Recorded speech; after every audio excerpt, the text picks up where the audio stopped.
to the party on MySpace. No. He did it on MySpace, Twitter, and things like that. No, this was in 2008. Pay attention, AJ. Right? And so, the power of social media.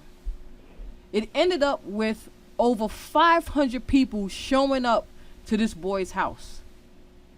And him and two of his friends were giving this party. One second. We're doing a sound check. Anybody who can hear us, anybody who hears, if you're on social media, let us know if you can hear us.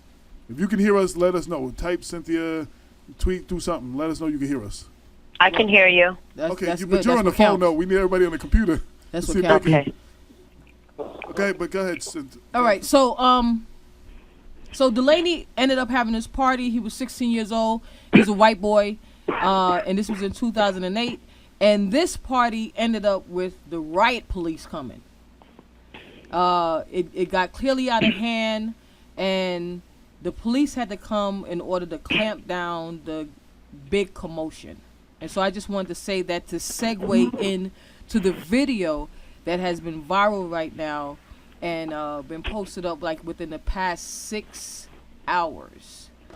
And so the assignment tonight was for individuals to observe this video, take a look at the video. And of course it's on blackwestchester.com. Listen in, call in, make any comments and any thoughts. It's about a Texas officer who was put on leave after a pool party video was posted. And so, sis, can we get your comments right now in regards to what you viewed and things of that nature? Hi, my name is Felicia Barnes. I just viewed the video, and the video had my jaw drop. Literally disgusted. There were so many different things going on to the two young brothers that were handcuffed for at least over 15 minutes, just sitting on the lawn, to that young woman being assaulted. And I had to actually look at that video more than once. And I was trying to see why weren't there any other adults other than law enforcement outside trying to get some type of help for these children? And I didn't see anything other than the other officers that were there that were in plain clothes. And it really disgusts me to my stomach that our children are not safe. I agree. I just want to say one thing. I agree with you. There's no way, I don't care if the kid was white, black, Hispanic, there's no way all that was going to go on in front of my house and I wasn't going to come out and be like, what the hell is going on? Yes. That is what I kept. I had to look at the video again to see if I was missing something. Right. Me too. And I said, well, wait a minute. This is in a neighborhood where there's houses, a rural area. Why are the neighbors coming out, running towards this action? There's children, there's police, and you're not going to stop and try to figure out or get some type of help. No adults in that neighborhood came to save these babies. And that was a comment, Damon. He's not here, but our other host. That's the comment he was saying. Where were the neighbors? Have we gotten to? Is there another call on the line, or is this the only call on the line? Yes, there is. Yes. All right, so Brooklyn. I would like to hear from you. My comment is, Say your name. What's your name? Charlene from Brooklyn. Okay. As the other commenter said, I'm sitting down and I'm watching the video, and I'm having palpitations, literally having palpitations. I couldn't believe it. And she's right. No other adult, even the children that were in that neighborhood, I'm sure they were standing outside, and no parent even attempted to say, wait a minute, hold on. Even though if they did do something allegedly, why couldn't they just say, this is just going a little bit too far. We're escalating this just a little too far. And I'm like, regardless of the color of the children, they're children, regardless. Absolutely. And yes, they mouth off, and yes, they're teenagers. They're all hormones at this point. Why did he escalate it to the point that he escalated it to? I'm still trying to understand that. And I read one of the posts, and somebody said, and it made sense to me, was he unfair? Because he came running, fell, tripped and fell and rolled. And, I mean, that should have been something to him to say, you know what, let me take a step back because maybe I'm just going at it a little, too much. But you know another thing that nobody else has said? Forget about where the adults were. My problem with this, where was something from the other police officers? There were other police there. Yes. You understand what I'm saying? So yes, they this were. one cop is out of line or whatever, and as far as I'm concerned, every cop that was there is responsible. Right. So Absolutely. I just wanted to point this out. So I'm a lot of individuals know me, and I'm an educator, right? And you see the amount of children that were out there. I've been in that same situation. Mm-hmm. The only one, just standing there by myself and able to say, "Yo, check it out." For a second, just pause yourself. And they've done it. They have done it. But see, myself also. Right. And just pause yourself for a second. Right? Mm-hmm. But the only reason why those students listened to me is because I had a rapport with them. Right? There's a lot. So just let me give you a little background because we have a correspondent from Texas. And I just want you to know that the individuals who live in this section, right now they are having a meeting in regards to what was posted. That's number one. Number two, according to the correspondent, they are afraid. All right? Because we said. And so I said to him, my reply was, and you should be. Mm-hmm. Understand? Especially when you see, like I said, I've been in the same circumstances. I don't have a gun nor a taser. So I've never had to pull a gun out to say, back it up or something like that. And I don't have any cuffs so the children could, That was the other part, when he pulled out the gun on them kids. Right. Yes. That was like, yo, what if he tripped? You saw he tripped the first time. What if he tripped or something? Yo, them kids would be dead right now. All right, so here we go. So this is a Caucasian resident that lives about 500 meters away from where the incident took place. He claims the pool area is for residents only. Everybody got that? Mm-hmm. Mm-hmm. Right. All right. Now, he stated that there was an altercation between the security guard and the kids because they were jumping the fences to get in. Everybody got that? Okay. All right. A kid that lives there put out a party invite on Twitter. And that's why at the beginning of this discussion, I brought up the movie Project X. Mm-hmm. All right. Okay. All right. So here we go. Mm-hmm. And mentioned that there was a pool party, but he said that they would have to find their own way in. Yeah, and that's what looked like they was doing. All right. You put that out on Twitter. Basically, when the children were trying to get in, there was an altercation between a girl and her mom. So the girl and her mom got into an altercation, and the police were called there for that. For the girl and the girl's mother, or the I don't girl know if and it's a somebody girl else's and the girl's mother? mother or a girl and somebody else's mother, but there was an altercation with a girl and a mother. Right. Right, and the police was called there for that. Right. By the time the police got there, in a neighborhood where it was not a lot of us there, and they see a lot of us there.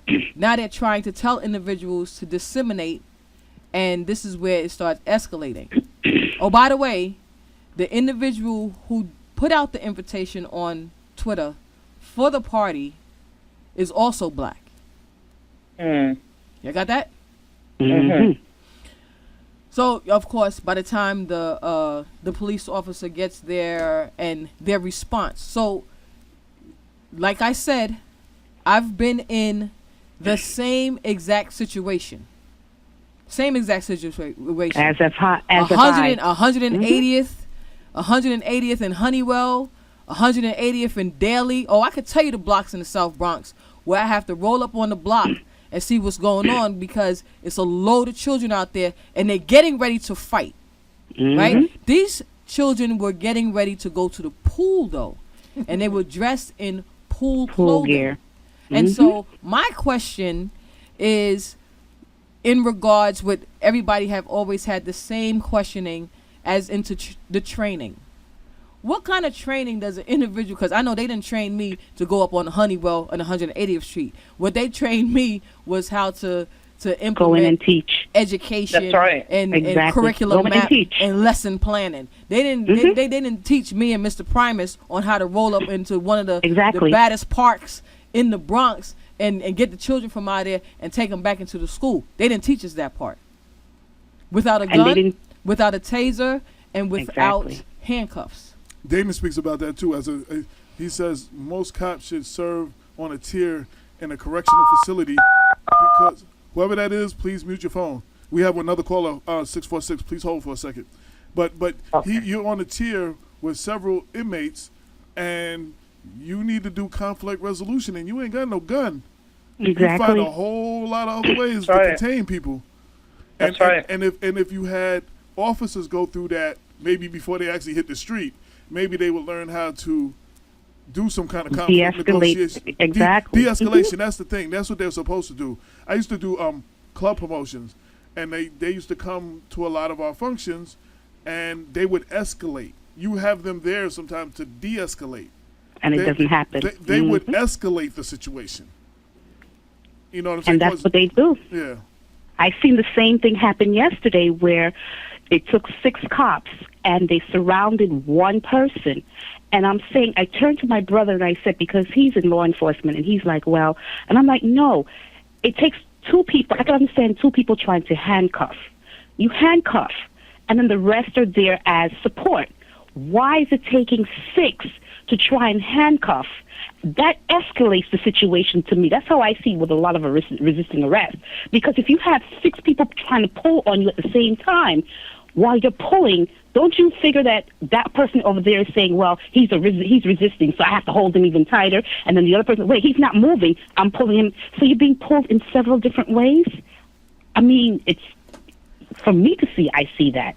So I don't understand. Do cops see what when they're actually doing? Do they watch videos? I really, the first police officer, I was like, well, he's trying to be. I didn't know that he fell. I thought he was just trying to be RoboCop and rolled over and stood back up and He started fell running and all over the rolled. damn place. I didn't really get all of that. But like I said one more time, like I said, I've been up on White Plains Road and 219th Street with a mob of children and was able to stand right there and be like, yo, don't even move.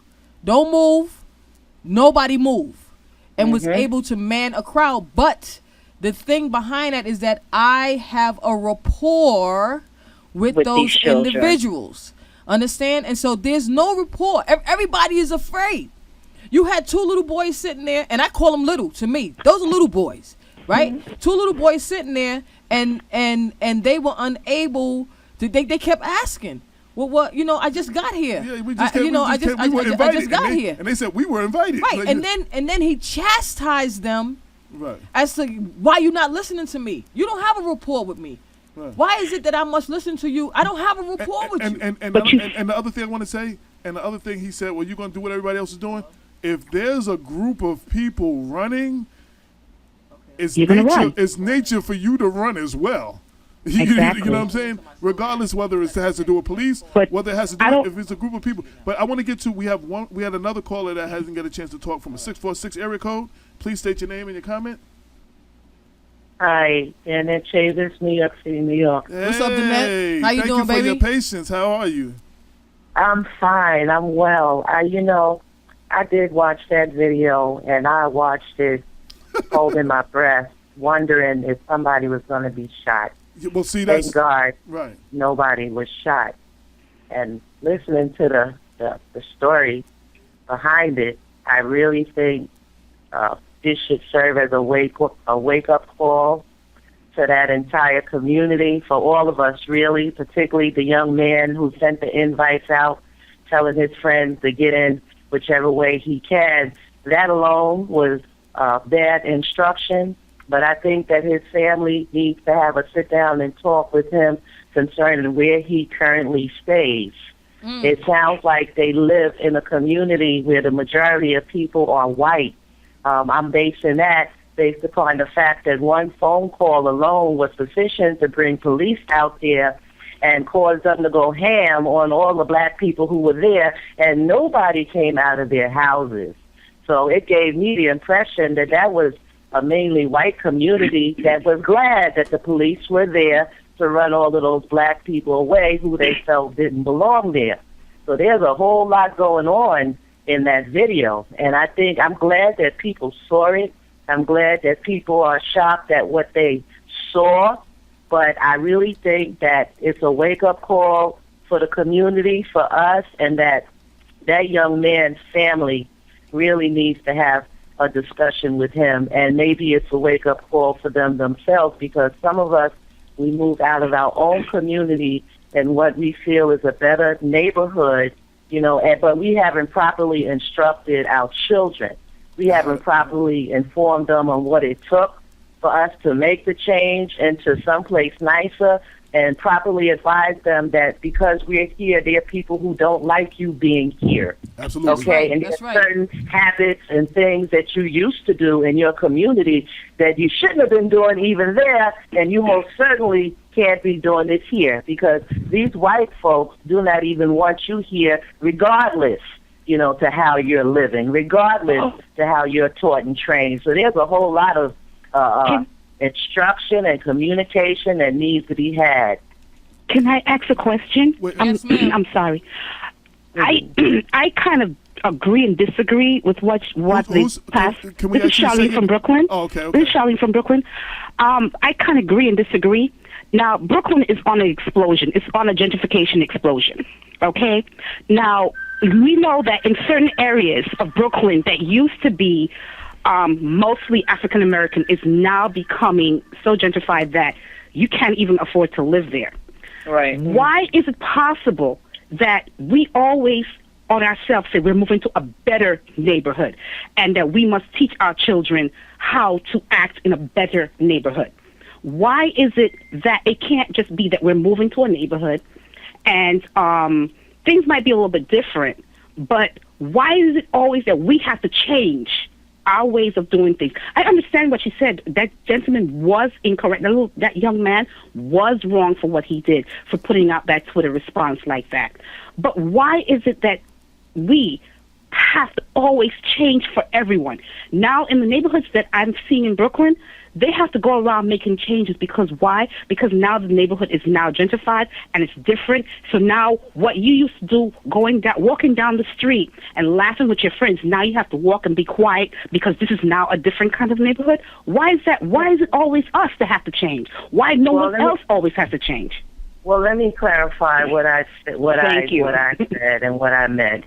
Okay, the young man needs to be taught, because he shouldn't invite people into a pool, and tell them, get in the best way you can. True. And that is true regardless to where he lives. True. If he lives straight up in the hood and he invited people to his pool party, he should not tell them to get in the best way they can. Agreed. Okay, that has to do with everybody across the board. Right, but I need to. Statement. I think that it's a true statement also that we have to inform our people of the racism that exists. Right, but okay? I just need to. We have all right to live wherever we want to live and conduct ourselves accordingly. But regardless to how we do so, there are people who do not like you, or not going to like you, and they're going to find any and every reason to find fault and blame with you because of the fact that you're black.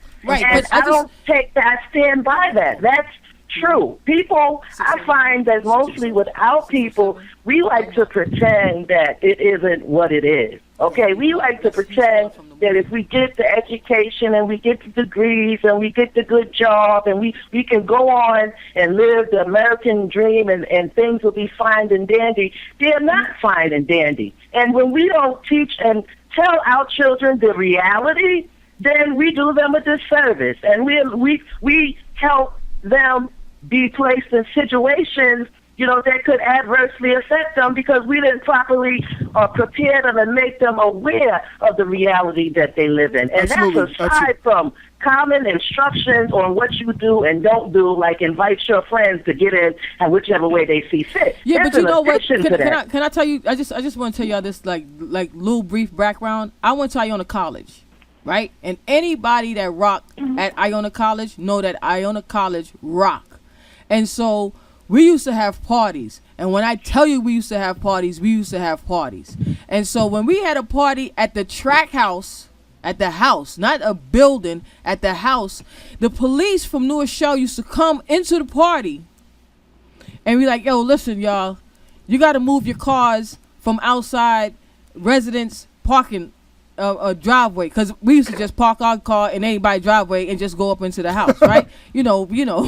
But they would come in. The police officers would come in, and when I tell you we was partying. Every floor was partying. Backyard was partying. The police officers would come in, and the police officers were normally graduates of Iona College. Watch the rapport now. They would come in and be like, hey, how y'all doing? Fine. Listen, do me a favor. Can y'all please take your cars out of the people's driveway? That's number one. Number two, be mindful, keep the party inside, and y'all have a good night. And leave. Right? And so here, the kind of school that I went to, if I tried to do that same thing with an all-black school, I know that we would have problems. But the difference between me and other individuals is that I was taught, one more time, by a black man on what I can do and what you cannot and what I cannot do. Understood. And so this young man who posted on Twitter for everybody to see, for the world to see, right? It's wrong, right? And it is a bad lesson. But at the same time, we're not going to erase the fact that you have police officers who were there, clothed and plainclothes police officers who clearly are afraid of children in bathing suits. Exactly. Because that little girl was in a two-piece. They flung her. Now, see, that's my problem. Getting past everything else, the treatment of that female. That. Oh my God. That was the one. All I'm going to say right now, had that been my daughter, I'd be in jail right now. To continue to put that young girl's head in the grass. Right, and then she picked her head up, he pushed it down again. Yes, and then if you notice, he had her knee in the back of her neck. When the left knee was in the back of her neck, where the right knee was by her lower spine. So if you notice that if that girl would have made any type of sharp move, she may have never moved again. So, but my question in regards to the video, when they were sitting, like she was sitting on the floor already, right? And she didn't appear to be getting up, but she was already just sitting there. What was the purpose of laying her down? Because she was mouthing off? Is it against the law to mouth off? I think she was but it also looked like he flipped her. Yeah, but it also looked like he flipped her. Right. Because he grabbed the back of her braids and pushed her head down. Right. That's what it was. He grabbed and flipped her. He did flip her. Yeah. He did flip her. Yeah. But callers, I want you guys to stay on the air. And I just want to do not leave, because we're going to continue with the conversation. But I want to bring this brother on named Ira, whose father is he still calling in? 609 Elmont? Yeah. Where Ira I was introduced to Ira by Danette Chavez. So thank you, Danette. And Ira is on the air right now, and Ira created a film that is getting ready to go viral, just as viral as this one. His father was murdered by the police when he was a young boy, and he's had a lot of encounters with the police. And he has a film out right now that's won several awards and things of that nature. Ira, welcome to the show. Thank you for having me. Can you hear me? Yeah, we can hear you, brother. What's up? How you doing today? I am good. Seems like a very interesting conversation, but it kind of reminds me of what we just been through with the civil rights, with the white-only, black-only things, the things that you're saying. The thing that you did mention was the gentleman put this out on Twitter and saying, come if you can. But now it's like... It's like the young lady was saying about gentrification. Now, I didn't think we lived in South Africa, apartheid, where we have to watch what we say or watch what we do when we come into a section of a city. Yes. We're in America. I mean, and everybody knows we built this country. So, you know, for us to continue this treatment here in 2015, and I tell you, it has gotten worse since Obama has been president, that we're really seeing some racist incidents come forward. And that's why I made the film. You know, this film was started in 2010. Here it is, 2015, and the same things that I was talking about in the film is still relevant today. And as long and this film was finished before Ferguson and Baltimore. Can I interrupt you real quick? We have another caller just called in. If you're not speaking and you got noise in the background, please just mute your phone while you're not speaking so it doesn't come through. I appreciate you. And can you continue now? Okay. Yeah. I'm just saying, so the film that I made is called The Throwaways, and it deals with police brutality and mass incarceration. And in the film, we have Michelle Alexander, who wrote the book, The New Jim Crow, Van Jones, who talks about solutions. Well, we're saying food justice is a solution that we need to look into as a people, because we were farmers before a lot of us started moving up north. And as you see, they're poisoning on us and doing certain things. And we need to learn how to eat, you know, and become healthy, because this is, I'm going to tell you guys, this is a war going on. And it's only going to get worse. You know what I'm saying? These people are afraid of losing their privilege. And when you threaten them by coming into their section of town and jumping into a pool and intermingling with their kids and their families, now there's an issue there. You know what I'm saying? And I think that right before that, there was a fight between an adult woman and one of those young girls. Absolutely. You know what I'm saying? So we're already seeing that, you know what I'm saying? And like you said, one of the things is, why was not only the people of color being told to sit and get down, and everybody else was walking free? You know what I'm saying? Right. So there are things that we need to address and things that needs to be addressed. And some of the things that I'm still saying is, like when I said, and I put it on my page, Black Lives Matter, and this is why I'm saying Black Lives Matter. And then all I'm saying, all lives matter. Yes, all lives matter. But right now, if all lives matter, we're talking about those lives that matter. They're people of color. You know what I'm saying? And we need to understand that we're in a time where we need to, you know, it's another civil rights moment that we need to come together, and this is what we need to do. And some of the churches are factoring, because now you got some people that's already made it, and they're in these places that don't want to bring. I would say they don't want to put the mirror on now, because they're afraid to lose their status. So we need to come together as a people and come up with a solution of what's going on. So Ira, can you talk to the people? Can you talk to the people about the throwaways? I just posted up the 3-minute trailer, but can you talk to the people about the throwaways? Yeah, the throwaways, it deals with well, the thing, it follows me. And I've been, like I said, my father was shot and killed when I was 14. I done been beat up by the police. I done been arrested. I got 2 charges on me now because I speak out. You know what I'm saying? And I'm continuing to speak up, but it's a thing about getting your voice and letting people know that these stuff does happen.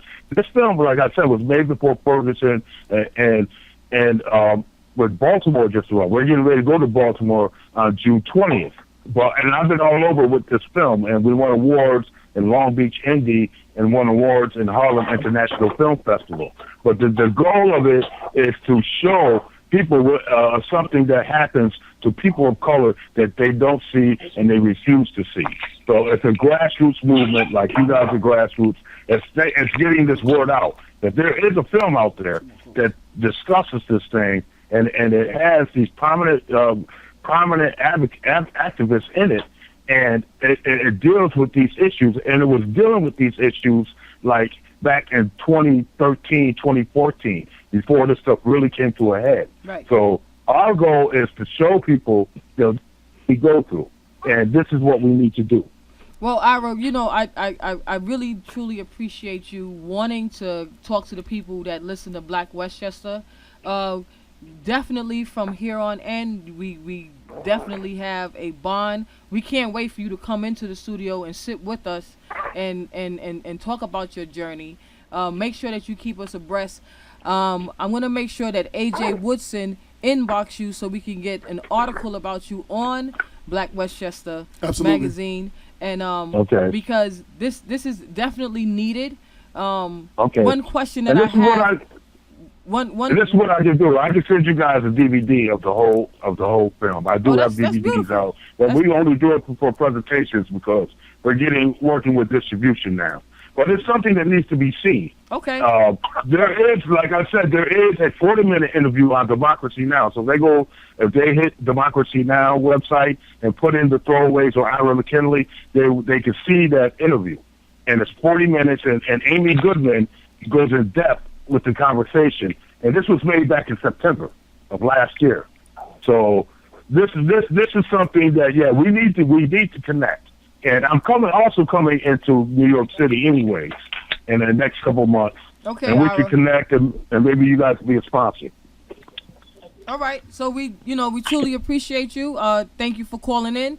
If you can, just please make sure that you continue watching us on www.inthemixradio.com and checking out blackwestchester.com. Yep, and check us out on blackwestchester.com, and I make sure that I'm going to inbox you the address so we can get your and the people listening, the website is www.throwawaysmovie.com. All right. Thank you, Ira. Clap it up for Ira. Yep. All right. Now we got a couple more callers calling in. And I can't even see at this point what we got a couple of callers. Callers can how you doing, caller? State your name. Corey Pegues. Hey. What's up, Corey? How you doing, baby? Sir? What's going on, Black Westchester? My family, how y'all doing? How you doing? Good. How you doing, bro? So, you are the reason why we're discussing this today. I should have posted that. I should have said thank you, Corey. Nah, Corey sent it to you? Nah, Corey didn't send it to me. Corey posted it. Oh, okay. And then I looked at it immediately, and I was flabbergasted immediately. Well, you know, we family. We gotta share that stuff. My number one goal is to get rid of these racist cops around America and these good old Negro black cops who go along and get along. No doubt. So Corey, we wanna hear your take on the video from a police perspective. And in the beginning of that, real briefly, 30 seconds or less, let everybody who's listening know who you are, and then give your comment. And give the people your take as a professional, law-abiding former police officer. Yeah, well, I'm a former deputy inspector, commanding officer of NYPD, over 21 years of experience. Also was a professor at Monroe College, taught at criminal justice department for several years. So let's just get to the point of this very disturbing video that's out there. So that the people know I'm qualified and quantified. We get that little background. I also have a bachelor's and master's with Columbia University and all that good stuff. But when we see on this video, we see now, allegedly there's a call that came. It's an affluent or middle class affluent, white neighborhood. And they had a party and the kids came. And, there was a lot of African-American kids that came. And so we inherently scared people just with the color of our skin. So you had these anonymous callers calling saying, these black kids are in the neighborhood. And the cops responded to the location. Now, I understand they're trying to say that people weren't allowed in the pool. I don't know. Can a neighbor bring a guest to the pool? I'm pretty sure I just came from Virginia from visiting somebody, and I was allowed to go to their community pool because they invited me and put me on a pass. I'm pretty sure that happens all over the country. Right. And when those cops respond, and you can just see, it's like this one cop, the one cop that's leading this whole travesty, he's just totally out of control. He's asking these people to get down on the ground, face down. Like, he's doing all this stuff. At one point, he pulled either a gun or a taser. I don't know. He pulled his gun. He pulled his gun out. I'm going to go with the gun because I'm not even going to say the taser. It's just the taser. But he pulled his weapon out on these children. There wasn't even a threat. You only pull your weapon out. This is the problem with cops. I did 20-some years, and I was in the streets for a few years before I was. You don't pull your gun out unless you're going to use your gun. So these cops just indiscriminately pulling out firearms. So what if I walk up to you and say, well, go ahead, shoot me. What you going to do? Now you get punked, or you're going to have to murder me on camera. So these cops got to stop pulling their guns out. I know my man Damon Jones, you got all these correction officers walking around with the hardest of hardened criminals in the world, and they have like a push button to call for help. And what they have, though, is verbal judo. They have verbal judo. They know how to de-escalate murderers, kidnappers, rapists inside of the prison system, and they don't have no firearm. For the life of me, I don't understand how these cops, they can't de-escalate a situation or do something like that. Was just a crowd control situation. A bunch of teenagers running wild. They could have called a couple of units over to the location and got the kids out of there, whatever kids they wanted to get out of there. But it really goes back to, you see all of these kids running, and only the black kids got put on the ground. Right, and you know what, Corey? Just to let you know, what earlier in the show, I stated that I'm an educator, and I've been in a crowd worse than that, where I knew individuals were probably in the crowd packing, and I could stand in the middle of the crowd and be like, listen, y'all need to go home. You can't be around here doing this and things of that nature. So if I'm able to do that, and I don't have a taser, I don't have a gun, all I have is that little whack mic or walkie-talkie that they gave me that got my name TJ on it, and and that's it. I don't have anything. I just come out there. But the thing that I have is I have a rapport with individuals. Right. Not only that, but sis, what you got more than that is you got a bloodline to these kids. We got bloodlines to these kids. Those kids in McKinney, Texas, those are our children, our cousins, our nephews, our nieces. They look like us. They black and brown. They don't care about our kids. That's it. That's the bottom line. And as soon as America realizes we have a bunch of racist cops, when they start putting these cops in jail, when they start putting them in jail and firing, when they know they're going to lose their job, instead of understanding the cop is out on leave, paid leave, they don't want to put his name out. Where's CNN? Where's all these major networks? Why they not on Don Lemon tonight? What's his name? We want to know his name. Everybody wants to know his name right now. That's right. We need to know who these people are in our community doing this. Now, all cops are not bad, I guess. I don't know. I guess they're not. But let's just give them the benefit of the doubt that they're not. Well, right hold on. That sounds funny coming. That sounds even funnier coming from you when you say that. Like you'd expect that from me, but that sounds funnier coming from you, though. No, but AJ, I mean, we have to call a spade a spade. It's never going to be a dime. You can't have a litany of incidents all around America, and you saying every one of them is an anomaly. It can't be that.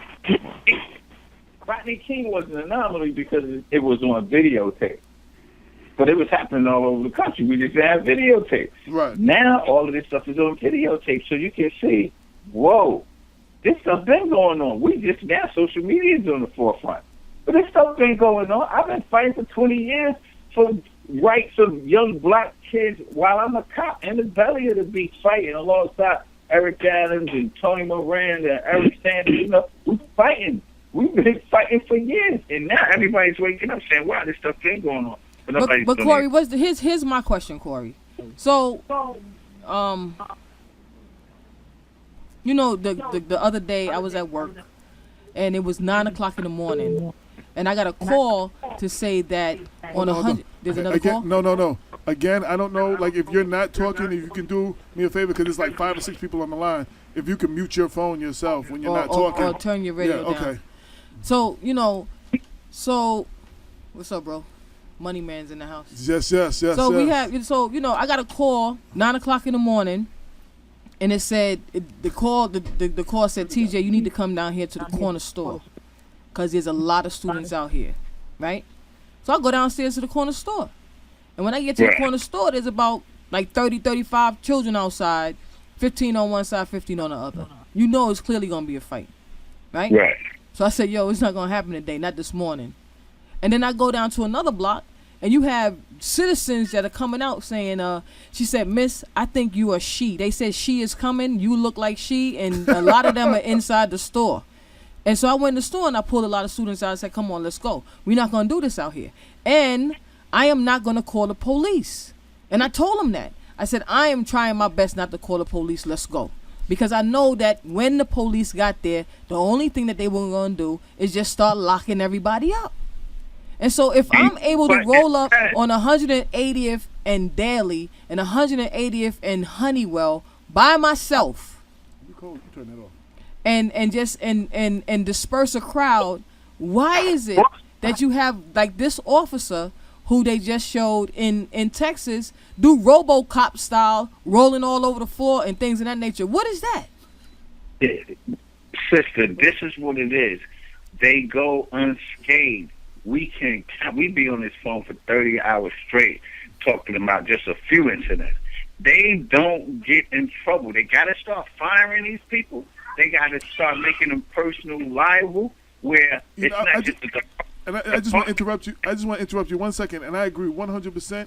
And what's bothering me, and I said this like with Eric Garner, just starting from there, even before then, the young man is taping the cop, and at no point does any officer feel like they should even stop him from taping it, or like that his taping matters. You know what I'm saying? It's like, at one point, they used to try to grab you. They don't want proof of that. Like, they know even your tape don't matter.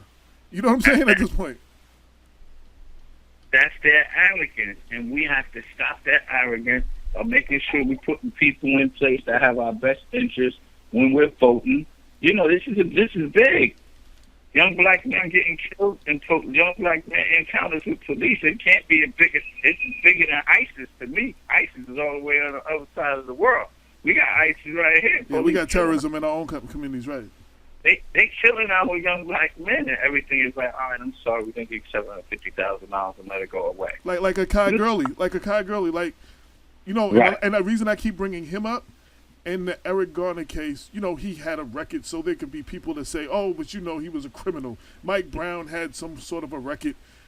Akai Gurley had just got his hair done and was walking down the stairwell to go back to wherever he lived, and I guess there was a light off or something in the hallway, and they had a rookie cop patrolling, and he got scared, and he shot in the air, and it bounced and it hit him. Right. No. There's nothing you can say about that. There's no, he wasn't doing anything wrong. He wasn't breaking the law. He doesn't have a record. As far as the record go, I don't know if the Kennedys got records too. They got all kind of DWIs. Say it again. Their cousin just got locked up for a murder from 1970. You said the Kennedys? He said the Kennedys. What? Ted got away with murder. You need to read about the Ted Kennedys. got away with Kennedys, murder. when anything happened to Kennedys, anybody who read about Kennedys and anything happened to a Kennedy, it's usually, you know why? Because the dirt in regards to the Kennedys is very, very deep. Well, you know what? What? That was the biggest thing about the Kennedys when They Pops was the really bad dude, and when you hear the dude who runs the mob, when you hear the dude that runs the mob say, "Yo, this guy's just not fair. This is a bad way." When a mob calls you a bad man, that says a lot. Like, you know what I'm saying? Like, you know what I'm saying? They say that says a lot, yo. Well, listen, I appreciate what y'all doing out there. Y'all keep it up. No, we appreciate you calling in, man, and keep us abreast of what's going on. And when the book drops and everything, we're going to have you come in and talk about the book, the movie, all that stuff, when you're ready. Okay, tomorrow, my first radio show, I got my own little internet podcast tomorrow. Hey, listen, Corey, post that underneath all the comments. So we can get the word out for you. Okay. All right, I'm interviewing Eric Garner's family tomorrow. Sister Alicia and his mother, Miss Carr. Oh, that's what's up. That's good. That's what's up. Okay. No doubt. All right, love you guys. All right, love you too. Thank you for calling. Okay. Bye. Now, all right. We got Money Man. We got Money Man in the house. Before everybody starts, we got the Money Man in the house. Now, I specifically asked him to come in, and we're gonna get into this probably in about 10 minutes or so. Dr. Boyce, there was a video with Dr. Boyce Watkins, and actually the video was about Dave Chappelle refusing to be a corporate slave. But that was like only the first 5 minutes of video. Then he went on to start talking about the difference of being a boss and having a boss, and the difference of saving versus flipping money. Right. And everything that he said. So automatically I was like, yo, we gotta get Rashad. Rashad has to watch that. Who was down with Jay? What was the dude down Dame with Dash. Dame Dash said the same thing too. He's saying the same thing too. They were actually commenting to Dame Dash. He is the person who interviewed Dame or whatever. Gotcha. And he was talking about, and that's what the conversation came about that. So from that perspective, I figured we bring our own Money Man in and Yeah, have you right. deal with and have you talk about it on that level. right, So that's right. we're gonna get in that too a little later. We're gonna wrap. Who else we got on the air? How many people we got on the air right now? Any calls on the air? Yes, I'm still we have here. one Charlene more. from Brooklyn. Yes. What's up, baby? How you She's doing? the soul survivor. I'm fine. All right, I love that. I love that. So one question that I had when we first started about this thing is I don't know how to put this, but I'm nosy. Mm-hmm. So anything that's going on outside, right? And I live on a basically quiet block. If the raccoon moved the wrong way, I'm going out to go check out what's going on. How is it where we've gotten to the point where we just stay inside?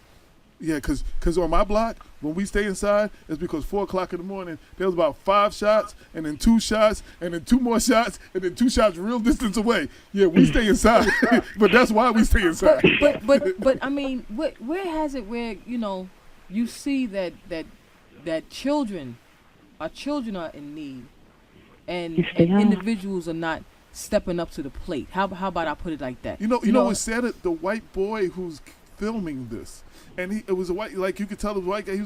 He was trying to walk and talking like, yo, why are you doing? He's asking questions. They're making him move my away. God, yeah. You know what I'm saying? Like he was outraged. He's like, yo, that's my friend though. Like he's trying to get the dude the shirt because the dude didn't have no shirt on. And he tried and when he handed the officer the flashlight, the officer was nice to him. You got to go back. Right. He goes, oh, thank you very much. Right. Yes. Right. I'm sorry. You all missed the point of the video though that made me more outraged was the fact that the officer cursed at all of the black kids. Absolutely. But when he turned to say something to a white child, there was a white child standing off to the side, he said, move your butt. He didn't use the curse word, he said butt. And I noticed that, and I was like, wait a minute. Right. I don't think people really saw, it was I saw so it. our children don't deserve. Because when he spoke to that Respect. crowd, that crowd of black people, about 4 or 5 of them, yo, he was cursing No, up a he storm. Right, turned. I know that, cursing up a storm. and at the time of him being outraged, that's the word I'm going to use, and the little boy went up to him to give him back his In the middle of the flashlight. outrage. In the middle of the outrage, He was like, thank you he very said, "Thank you much." very much," and then continued on with the madness. So, I mean, what the hell? But at the same time, like I said, it's gotten to the point where the little nobody. white boy who has a camera in a camera phone, because he's videotaping the cop while he's talking to him, and he's still, he's real nice to him and everything. Bilal, you said, did you see the video? I didn't see it yet. I heard about it. I saw it on Facebook, but I didn't get a chance to watch it. It's on Black Westchester now, That's too. the thing in Texas. Yeah. Yeah, I haven't seen it yet. Yeah, that's interesting. So where is it where we've gotten to the point where we don't say anything? Where individuals just stay inside. And Well, I mean, when Damon said, you know what, I'm getting burned out. He said, because every time I turn around, there's a video, and while you watch that, another video comes out, Yeah, exactly. and before you can watch that one, another video comes out, and just when you just breathe a minute, well, hold up, there goes another video, and it's just like, yo, it's an incident every day, every second, like it's to the point, like it's not even an outrage no more. It's to the point where a little boy protesting was like he got maced and everything, and the people was about to riot a little bit, and he got up and he said, well, I don't want anybody to do anything, wrong. He said, it's not like I got shot, I just got maced. That's a shame. When an 8-year-old kid gets, like that's We're his reality. desensitized. That's his reality. He was thankful to be maced. He's Like, yo- desensitized. Huh? Yep. say it again. He's desensitized to the situation, to the issues anymore. At You 8, after a while, you know you what that just reminds me of? I'm sorry to interrupt you. Back in the days in LA riots and stuff, when they had the gang stuff, and they were asking all these little black boys what they wanted to be. The 7-year-old Yeah, black like boy it. said alive. I ain't never heard an answer like that. Like, that blew my mind. Like, they were saying doctors and lawyers and rappers and stuff. He said alive. Because very few people make it to grown-ups in his area. So how Now we do back to we that. get back to standing up and saying something? I see the part about videotaping.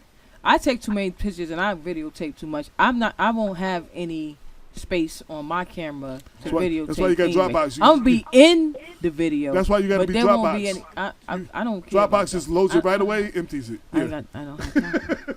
The thing is that I don't have time for videotaping because I am in the midst Right. Right? I'm not a videotape. I'm not a picture take. I don't have time for that. Right? Where are we going to get that crop of individuals who are stepping up to the plate and not just stepping up to the plate when something like this happens? Right? And so are we watching, are we waiting again for the next Eric Gardner? Are we waiting again for the next Mike Brown? Are we waiting again for the next Romali Graham? Because that is what's happening. We're waiting for another, like Damon said. Are we waiting for another video? Because if you hold up, there's probably one out now. Can I give you a little anecdote? My brother works for UPS overnight. He packs. So, he wears sweatshirts and sweat clothes. About a year or so ago, he's coming home from work, and, he walks with his headphones in his ear, and he has on baggy pants. And I think that's what NYPD thing was, that if you have on baggy clothes, you're carrying something. It's automatic, as according to what the cop told me. So I said, okay. He came home, he's walking down the block, he's almost at home. And the DTs turn around and start following him. But he's walking fast and he's not paying attention to them. He's listening to his music and, trying to get home because it's like 4 a.m. He comes into the house. They run and try to break into my house to try and get to him. And I'm like, what happened? Oh, we got a call of a robbery a robbery that just took place, and he fits the description. And I was like, okay, well, show me the report. Show me something. Show me anything at all. Nothing. So when you say Romali Graham, it just brings back to mind that if they're allowed to do whatever they want to our children, what's going to happen? And when you say who's going to stand up, I try, but if one voice or two voices are not enough, if they disrespect the President of the United States, how do we fight this? How do we get equal under the law? you wanna answer that? Because from my understanding, Romali Graham had on baggy pants. I'm not in baggy pants. He had on sagging pants. So baggy pants, sagging pants. I know a gun must be heavy. I don't know how the hell you could hold up a gun with some saggy ass pants. So go on, Bilal. I mean, I think a lot of it has to come back to police actually being from the community, and because ultimately you could do as much training as you possibly can. If I go to China, I'm not gonna be able to relate to the people because I'm not from China. So the same thing is with people from Long Island when they go to the Bronx or they work in Mount Vernon. They're not invested in the community because they don't live there. They don't know the people. I feel like if cops spent more time in the actual community, then who the bad people are, who the drug dealers are, who the good people are. You know these people on a first name basis. So, you become, and there's always going to be able to make mistakes, but in my opinion, it lowers the threshold to make mistakes because you're not going to always be suspicious on every single person because everybody fits the profile. I mean, the profile, anybody can fit the profile. And Damien always says it's harder to abuse Ray Ray's rights when you went to school with Ray Ray's mother. You know what I'm saying? Like, because you're from the community. You know what I'm saying? Like, you it's a whole nother level. Exactly. So, okay, somebody has something on. It ain't me. Yeah, you get feedback? It's not me. I don't have nothing on. Do you have the radio on? No, not me. Okay, I don't know. That's a cruise thing. I don't know where that. It just went. It just went away. But No, it just came back. One of the things at the school that I work at, that when I started working there last year, one of the things that I started doing was building some kind of rapport with the police officers, right? It didn't start off as that was my mission. It started off where the way that they responded to something where I had to show where I came from and say, you can't come in here like that, right? And so from then, from that incident, it turned into a rapport being built. And so now there's a respect between us, right? And so, when we call them in, it's not always where you're going to walk out with this child in handcuffs. They come in, they do mentoring, they do mediations, and things of that nature of things that are going on. So I agree with you, Bilal, with, becoming a part of the community. If you're not a part of the community, you're going to definitely be afraid. definitely be afraid. And that officer in the video, he took his gun out. Right? He took his gun out, and there was about maybe 2 or 3 other officers that was around him at the time when he took his gun out. And I don't know if they said to him like, "Yo, my man, put that back," and then he put it back in. But for that second that you pulled that gun out, anything could have happened. And you know what? And I wanted to see that when they ran to him. Were they running to him to have his back, or were they running with him to make him put the gun up, or like he got a girl pinned down. First he flung her down. He got his hand mashing her head in the ground. He got his knee on her. You know what I'm saying? And then kids like, yo, that's my sister, my cousin, son, such. So they had walked to the side of him. He got up, let her go, pulled out. It was like this to them. Yeah. You know, everybody's like, oh, and then you see like two, 3 other cops run up. I think a lot of time it's the mentality. Like a lot of cops, they don't look at it as they're in the community trying to make the community better. They look at it like it's us versus them. And it's like a war in a sense. So they bring that mentality to the street corner. So it's not a thing of I'm trying to get to know you. It's right. You're my enemy, and I'm here to do my job. That's it. And you know what? In addition to that, when you finally get a chance to look at the video, and me just thinking about it, if it was you and I see you acting like that, of course I'm gonna react off of what you scared. Hell, you making me scared. All of us just bring our guns out and let's get because. What's the name? Who's the dude that got shot 41 times in his doorway? We're pulling out his wallet. Was that Amadou or Amadou Diablo? So what happened was 4 cops emptied their gun, 2 full clips, and 2 didn't have a full clip. So one started shooting, and they was like, bah, bah, bah, bah, bah, bah, bah. What is 41 shots. You know what I'm saying? 41 shots, trying dude. to check out what's going on or nothing like that. But the whole thing is that you and I we're together, and I'm reacting off of you. You know, right. he's sparking it up. Even if you look at like security, like a lot of events, the FOI does security for, and you hardly ever see anybody getting issues with them, and they don't even carry guns because people know who they are. They may not know them particularly, but they know who they are in the community, and they know that, like you said, they're gonna vibe off of your energy. So as long as it's not a problem, it's not gonna be a problem. I think sometimes cops, they kind of bring the energy where they kind of want a problem sometimes. Not all cops, but they antagonate. You have a certain level. You got people like Damon that's for real. Then you got some people, real talk, and it's not the whole population or maybe a small group. They were punks in school. They got no respect. They got smacked around. They got a badge in the gun, and now they're gonna get their damn respect now because they ain't never had respect in their life. And so you know what I'm saying. So they walk around like that makes them like. So guys, so earlier is Sis from Brooklyn still on the air? Yes. Yes. I can't hear her.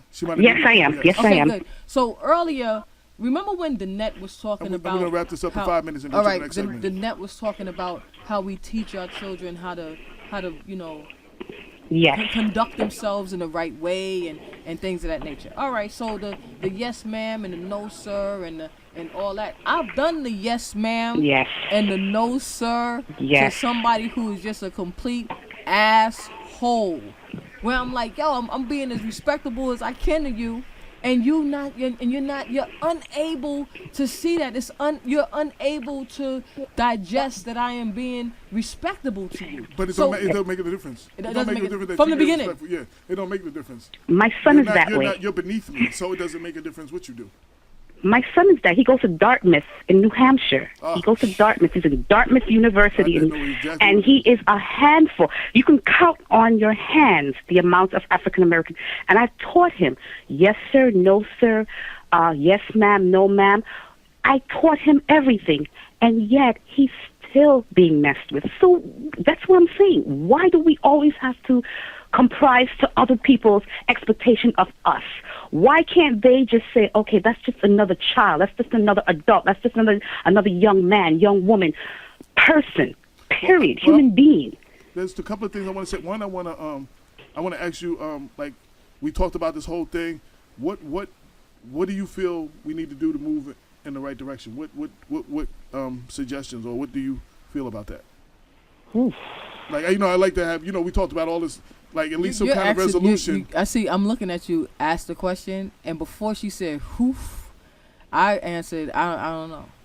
Oh, but I'm To just myself. saying. But I'm just saying though, because it's good to get it out, but then it's good to talk about, at least take a few minutes and like coming up with solutions. Or some resolution, or not like we just every time we talk we just talk about what's wrong, but let's talk about how we can make it right sometimes. So like I always try to do that at the end a little bit. I think the best solution is what the other young man said, that when we hire people in that particular industry, some of them do have to come from from the particular neighborhoods that they're going to be protecting and serving. They do have to, because if they don't have any understanding of us, okay, if they have no kind of understanding, no kind of interaction with us on a daily basis other than something that's negative, they're going to have nothing but negative attitudes towards to begin with. My neighborhood, I grew up in my neighborhood, from it was completely Caucasian. And I mean, they got to know me. They saw that I wasn't a threat. They saw that I wasn't anyone other than who I was. So I guess that's the best solution. I mean, other than that, we're fighting like an uphill battle because they don't understand us. They don't even try to understand us. So it's difficult to say what the solution might be. Well, it may take another thousands of years before it gets to that point. I at least like to throw something out there. Like at least we try to come up with something a little positive.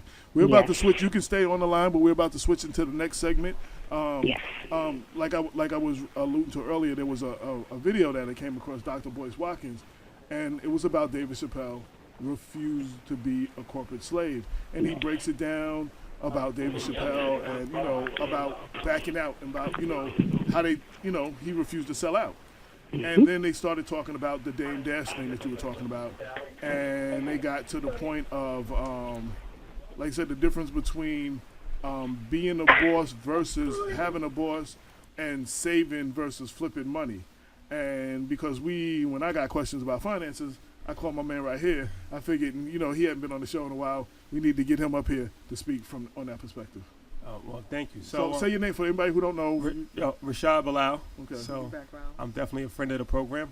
Come over, every couple of months or so. So, but yeah, I'm glad that you asked me to come this morning, and I was able to come, so it's not a problem.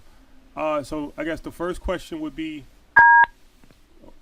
what's the difference between a boss and? Well, I really want the second part, but I mean, those are the two things he talked about that struck me. The difference of. Did you watch the video? Yeah, I watched it. And he was talking about because we walk around like we bosses. You know what I'm saying? We walk around, but there's certain things you have to do when you have a boss, and then there's some things you have to do when you are the boss. Yeah, I watched the clip, and I watched him a couple of times. He's pretty good. He has a lot of insight on different things.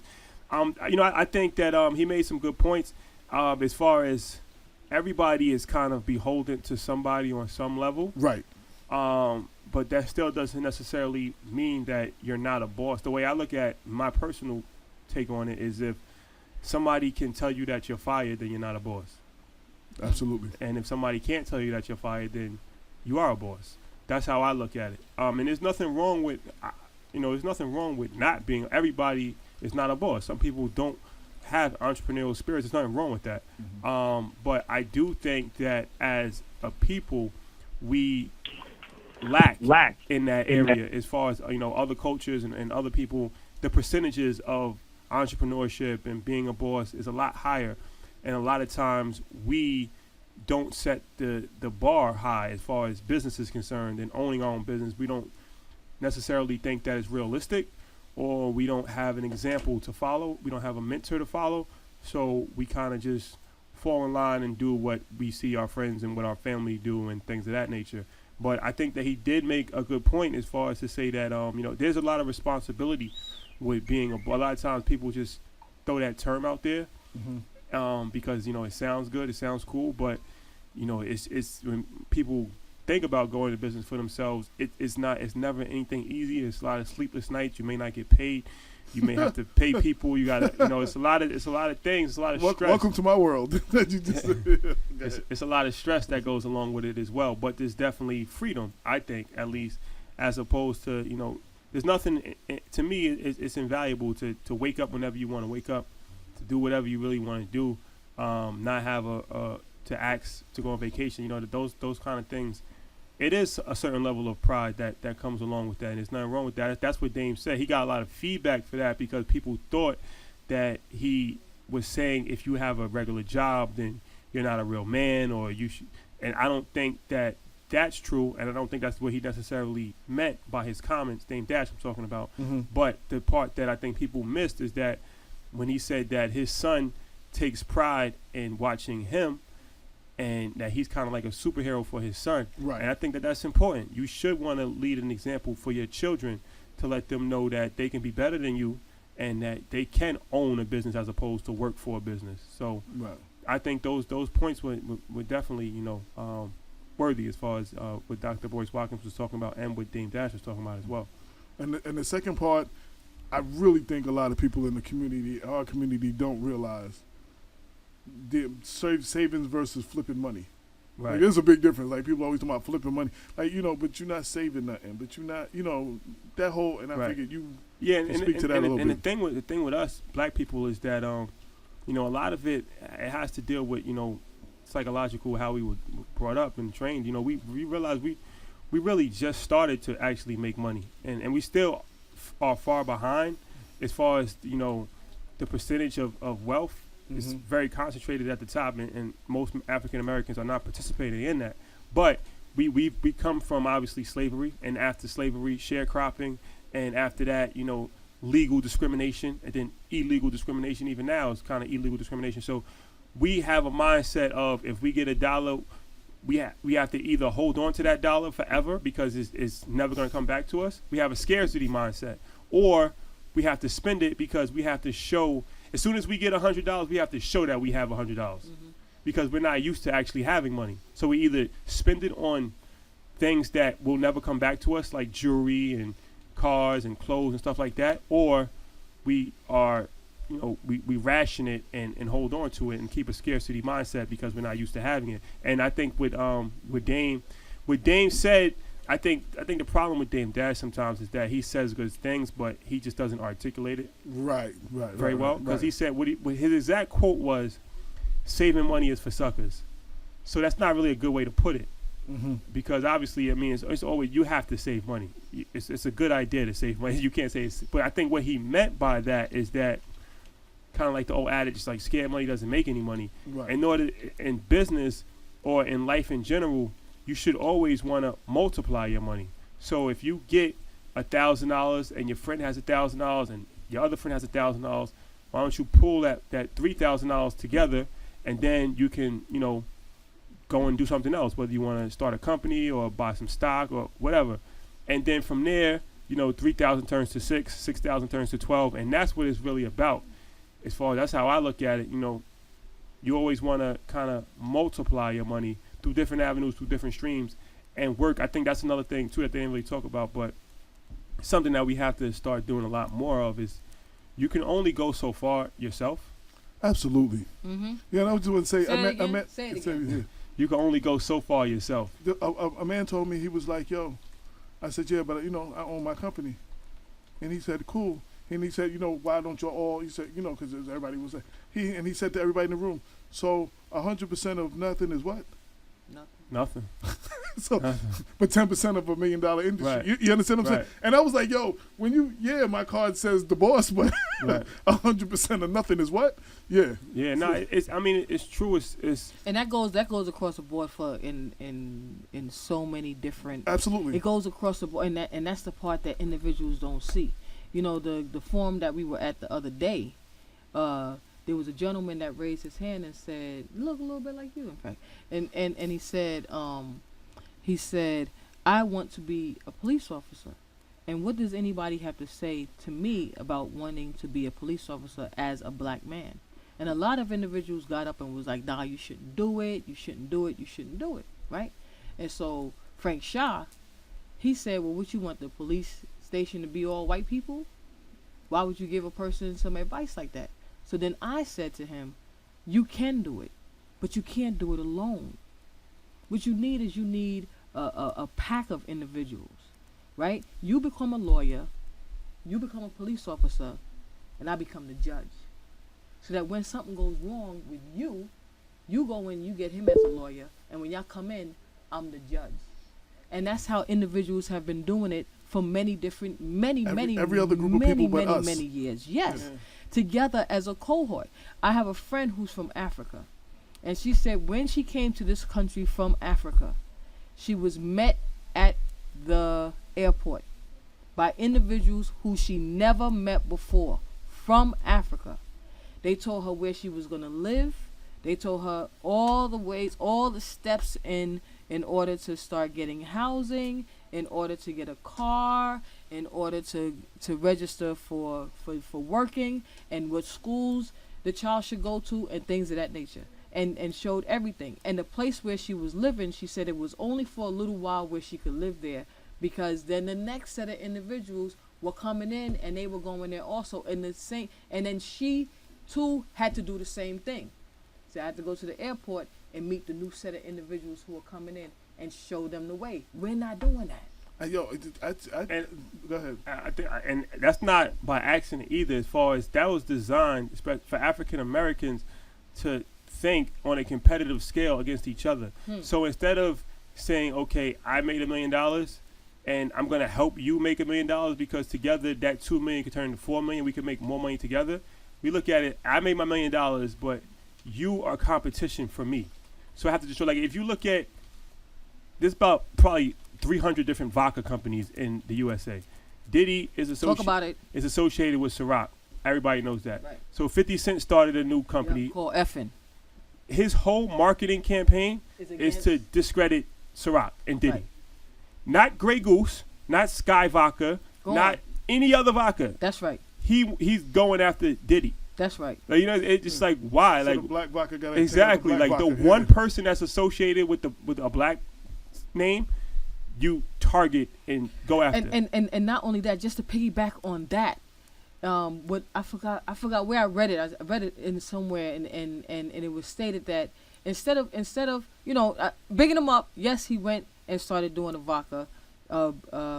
Puff got vodka. Now 50 got vodka. But instead of 50 going to get a cognac, understand? He went and got a vodka.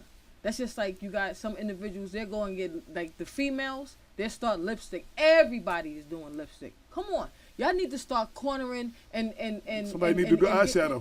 You know what I'm saying? Everybody's doing eyeshadow. Yeah. You know what I'm saying? Everybody's doing vodka. Everybody's doing champagne. Everybody can't do the same. Everybody's doing clothing lines.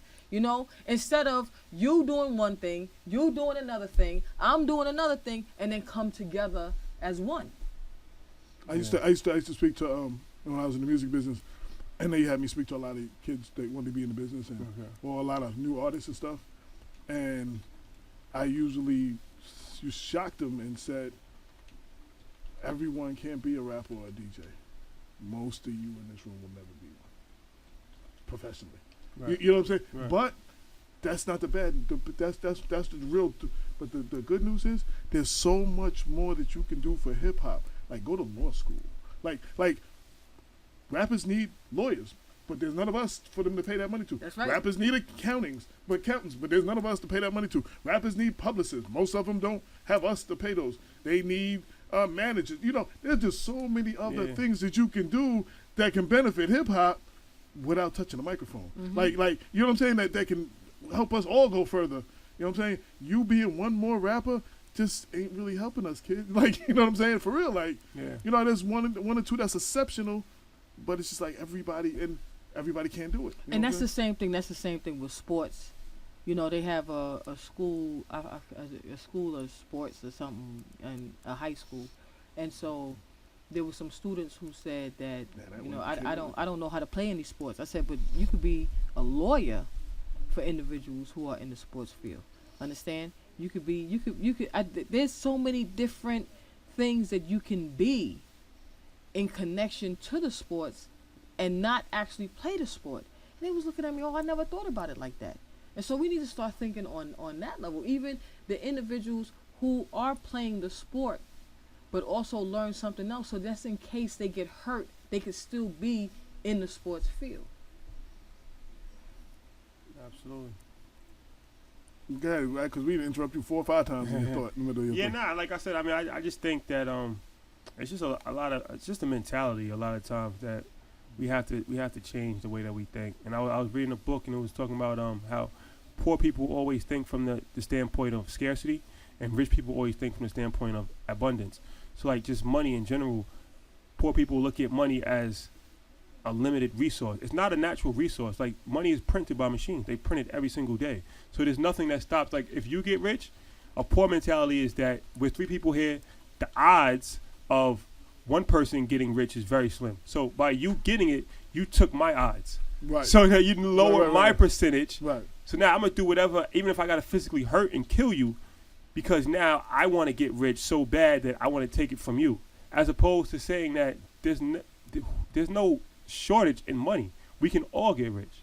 See, I'm the oddity because I ain't got money, but I think in abundance, and they just don't go together. I can't always move in that world because I don't have it to move. But I think that way, though. Right. You know what I'm saying? I just don't always have the means to make well, it move. that's the most important thing, because money comes and goes like anything in life. Right, but right. as long as you have that mindset, Right. you know, because you could be rich with a poor mindset. Right. Because I used to be like, when Jordan used to be the man on the court, when I'm on my game, I feel like, yo, if that green wall is where the basket, I don't care how many of y'all are there. Like, there's nothing you're physically going to be able to do to stop me from getting there. You know, I'm going to find a way to get there. You know what I'm saying? And that's, you know. Yeah, and I just wish that we worked with each other a lot more, because especially, unfortunately, sometimes, you know, people that are successful, black people that are successful, when they reach a certain level of success, they stop. They don't they work with black people to get successful, and then when they get successful, they don't work with black people anymore. Right. Like you see that inner circle, and it's all different cultures. And then when you look someone's trying to call us at, from I guess a White Plains number. That's good. It just keeps coming in, and before I can pick up, it just goes back out. So I don't know if they got a bad signal or nothing, but yeah, keep calling. And looking at, you know, other individuals. I don't know if you ever in Pennsylvania they have a group of individuals called the Amish. Yeah. Right. And when you're doing the tour and they start talking about what they do, and you know, if you're a barber and you have and you own the store and you have a load of individuals who are also barbers. You're encouraging each barber in there to own their own barbershop. And they assist each other with the monies to own another barbershop. That's another thing. I mean, I've quoted so many things for you right now. People are just hitting me up on inbox like, who is this little? And I don't want Rashad dude? I don't want to plug my man, but I got to use him as an example. Andre Wallace. He started a construction. Caller, please hold. We're gonna get to you in 1 second. He started a construction. Who's this? K Black, Epic Team 6. What's up, fam? What's up, baby? How you doing?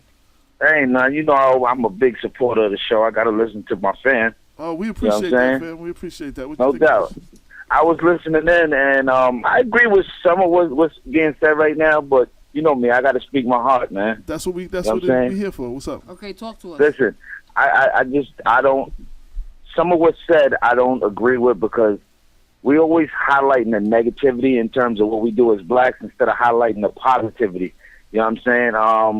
Coke and Pepsi been having battle wars forever. The big banks have always been disrespecting each other, but yet still we talking about 50 Cent dissing the vodka company by Diddy. You know what I'm saying? So there's a lot of black entrepreneurs out there that don't carry their business like that, but if they choose to, it's been done by big white corporations for the longest and since the beginning of time. So if 50 Cent does it with Puff and Diddy and his vodka, I don't think that's such a big issue. You know what I'm saying? At least those two will sit down and make money together at some point, to the point of what you guys were saying as far as pooling your money. You know what I'm saying? So it's part of a marketing thing that's been going on with American business. You know what I'm saying? And it also goes on in Europe with big competitive businesses. So I don't really agree with that, you know, and that side of it, but I understand your perspective. As far as what goes on with Dame Dash and what he's saying, you know, saving money is for suckers, and he spends his money. That's exactly what he meant. You know, he wanted to articulate it a certain way, he would have. He's a very intelligent guy. You know, he's about popping tags. He's telling you that all the time. I'm about spending my money. So that's what he's about. I know, I met Dame. I know what he's talking about. He's talking about spending his money. You know what I'm saying? So it ain't like, you know, you can sit down and say he didn't mean X, Y, Z. He meant everything of what he said. He's just that arrogant. Right, but you know then the part that he need to add on to that is that in order for you to spend money, you got to make money. So he's about making money in order for him to spend money. Yeah, but here's the deal. There's a population of people that just comfortable making what they make. We're talking, I'm listening and it's being said like you got to multiply your money, and some people just ain't with that. They comfortable with what they have. Yeah, but when we start overemphasizing money, that's when things go wrong. You know, for some people, if it's your goal to follow and chase your dream and you happen to make a bucket load of money, that's one thing. But when you just start chasing money to chase money, it becomes a problem. I'll say, I appreciate the caller's perspective on it. And I think that he brought up some good points. But as far as the last point that you made, as far as some people are just content with the money that they make and you shouldn't just put all your value on money, that's absolutely right. But the thing about it is, in America and in this world, money is power. There's no two ways to slice it. So money equates to political power. Money equates to every kind of power that you can think of. And so in order for black people to uplift themselves in America, more money has to be made. It's has to be made. We got to stop wasting both. money. Both. Yeah. It's an equal rights thing. It's a civil rights thing as well. Where the average, this is a fact, the average black net worth is $10,000. The average white net worth is almost $112,000. So that's a big difference. So just to say that, okay, well, people's gonna be happy with that, I mean, that may be true, but that's not okay. Because I'm not saying all people are happy with that and everything like that. What I'm saying is there's a population of the black community that's content with what they have. You know what I'm saying? And as far as what black people make and what white people make, we all know the history of that. Right. You know, they dominate this because they were here and they were in power and they had a 400-year head start. And I could go probably longer than 400 years. And that's where it is. Exactly. You know what I'm saying? Exactly. So working on money, thinking that that's going to change the black community, I think is the wrong aspect. It's got to go back to the foundation of what the history of black people are and getting in contact with your culture. If you can't contact or connect with your culture, money ain't going to do nothing but corrupt you. Look, you got a whole group of people here that are from other countries and different nationalities. They have their heritage. You have the Italians, the Irish, the German, the Russians, even the Dominicans and the Puerto Ricans. They are in tune with where they come from. They always go back home. Even the Jamaicans. Even though the Jamaicans are also a part of us, which everybody's a part of us if you want to get down with it. But the bottom line is we don't have a direct connect and contact with Africa and going back to our culture. And if we don't have that, money ain't going to mean nothing. Money ain't going to mean nothing because you don't have a self-worth. Money, you're right. Money can't make you a better person. Money is a tool, though. And that's why I said everything you said was right as far as not having a head start, 400 years. And that's exactly why we have to work together. And that's exactly why we need to own our own businesses and our own communities and take ownership. Because if we are always going to be employees, we're always going to be reliant on somebody else to take care of us. And by that, we will never be able to have our own schools to teach the kids about Africa, to teach the kids about their history. We will never be able to fund field trips for people to go back to their homeland. Money does play a major part. It cannot control your life, but resources.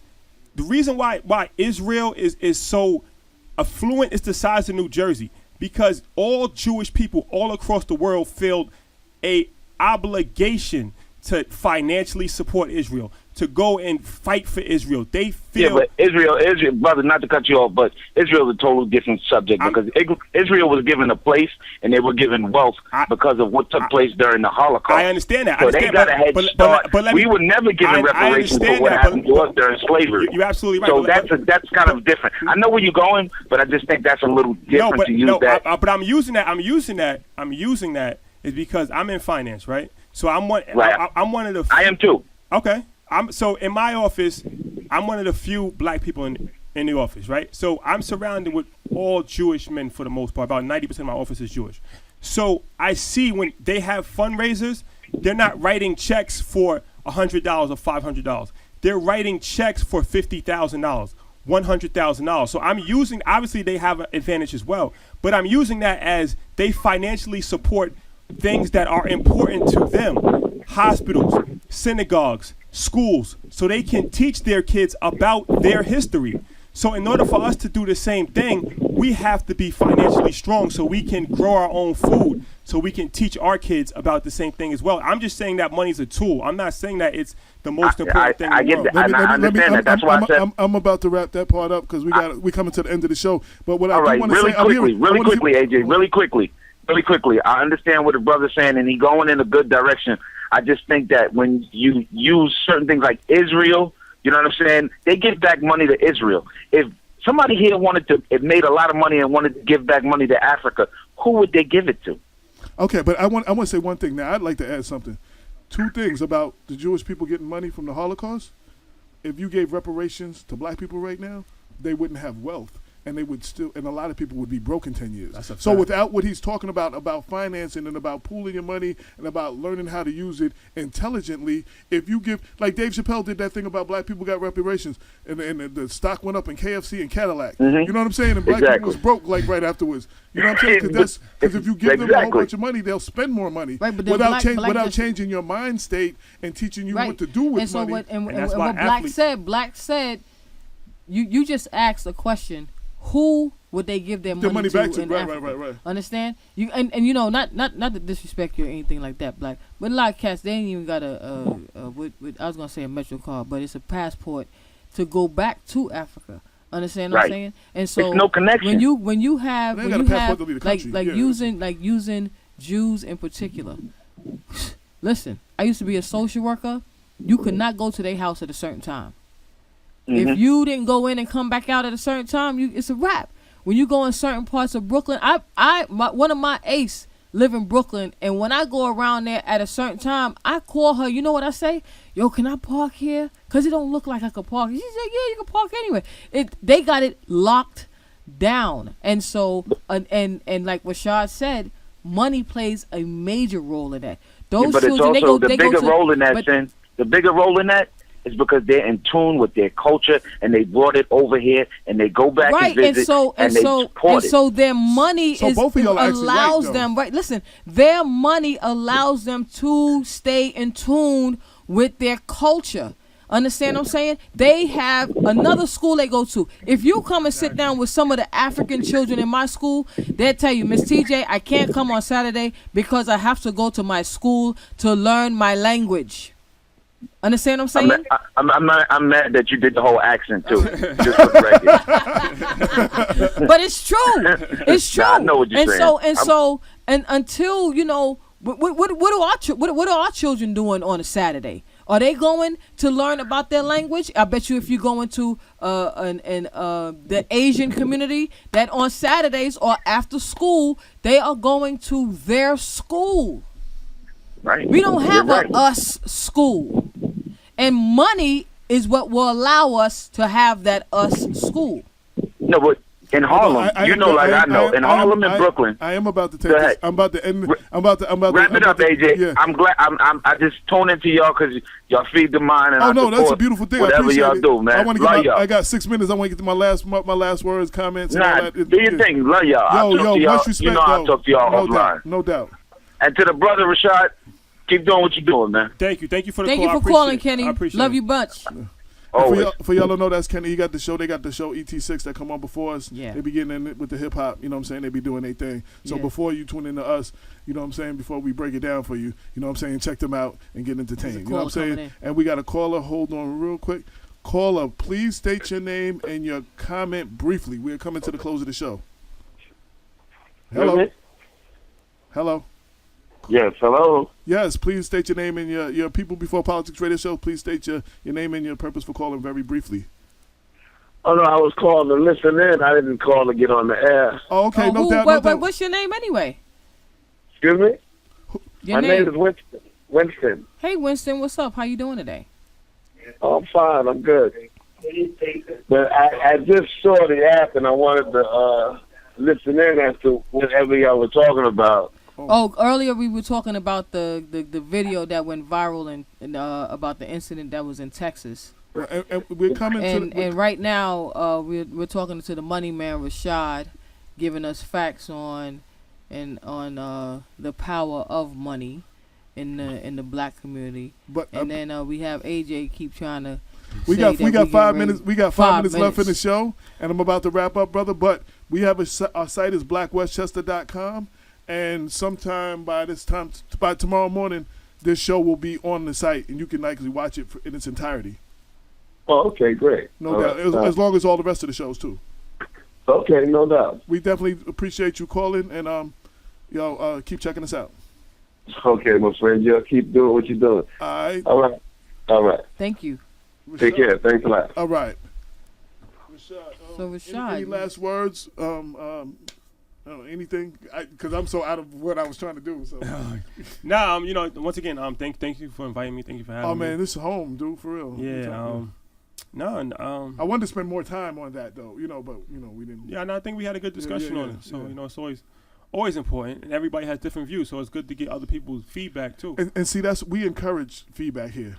And we encourage especially feedback when you don't agree with us, because that don't mean we have all the answers. Yeah, absolutely. You know what I'm saying? We want it's to get that conversation going, no matter what the conversation is. So, absolutely. Cindy Sin, any last words, shout outs, flyers, announcements? So I just wanted to give a shout out to all the students that are getting ready to take the Regents exams. Mm-hmm. Shout out to the students who took the SATs yesterday. Yesterday.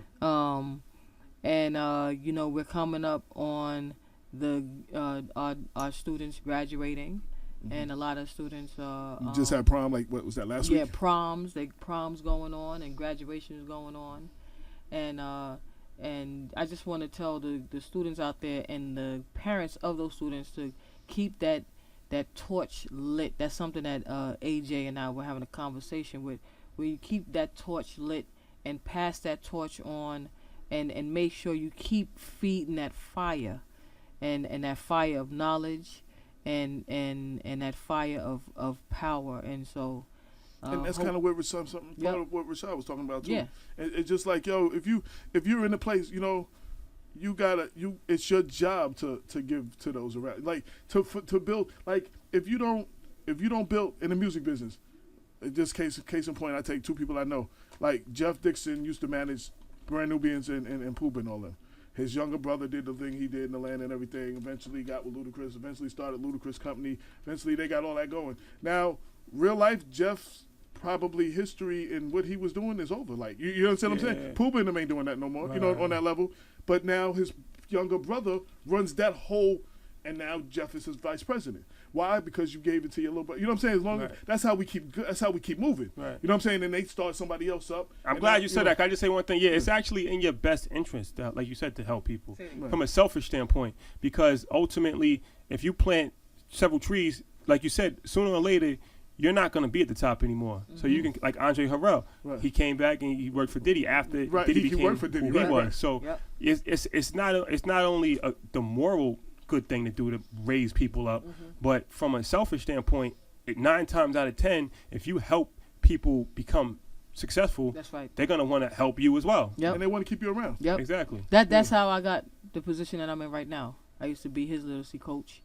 He left. He made to the top. He came back and got me, bringing me up to the top. And now, while I'm on a job, I pull people aside who I see have potential and be like, "Yo, what's up, man? What you doing?" "Oh, well, nah, I don't want to hear that. Let's go with it. Make sure you do it." And then I go to Mr. Primus and I let him know, you need to look at this one, and this one. And he pulled people in, pulling them in, say, "Hey, listen, you gotta do this, you gotta do that." So that's what it's all about. Any last words of advice, like that you can just anything? No, I mean, just like I said, we just gotta continue to work with each other, each one teach one, and just pool our powers together as far as our brain powers, our resources, all that. I really believe that 2 minds is better than 1, 3 minds is better than 1, 4 minds.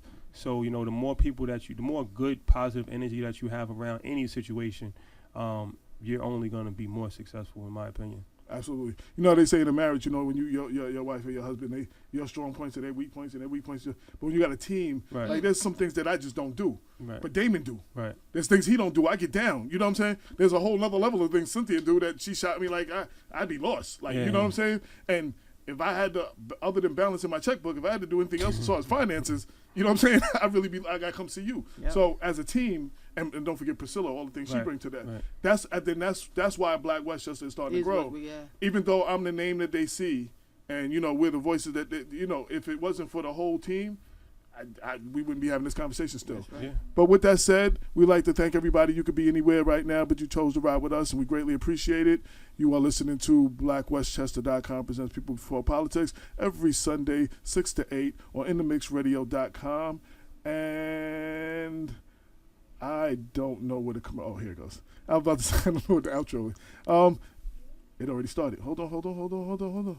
He got this new system. It's smooth. It's smooth. You just touch the button. It goes. You still talking? We still talking. We started. But you started 5 minutes late, and I'm taking my 3 minutes. Oh. So yeah. Can you shout out to Black for taking up? Oh, actually,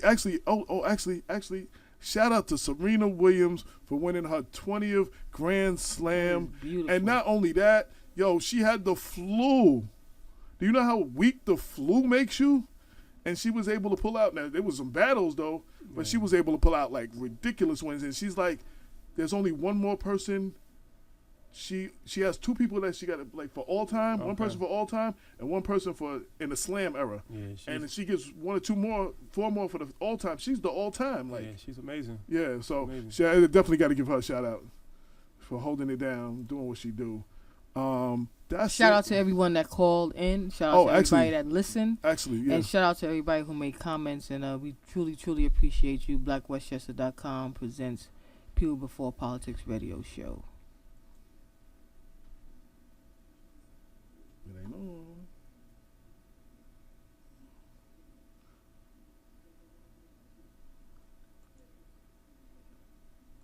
This new system is crazy.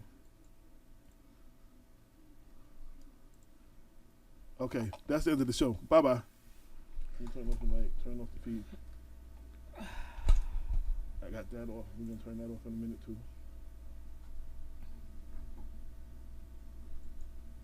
I'm ready to go home and go to sleep now.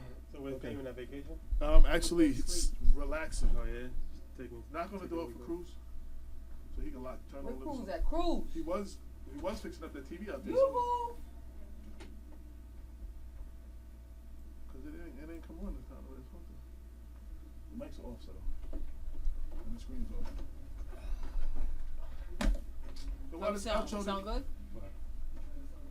Why the outro didn't just go over there like it's supposed to go? I was supposed to hit play. It's supposed to just go over there. Did you blanket? Where's the couch? I gotta hit play before I do that. I wonder if I did it.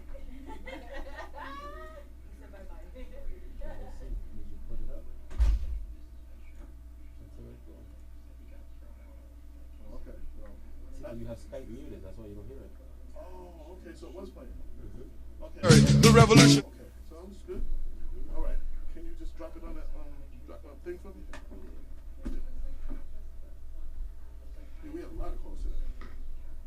Yeah, but no, I heard some of it. You heard Black? Huh? You heard Black? No, man. You gotta start talking. Yo, but I was just. You handled it, Rashad, but I just still wanted him to, you know what I'm saying? I was like, yo, I gotta cut this short. You know what I'm saying? But you handled it, so I was like, okay. It's always gonna be somebody. Yeah. But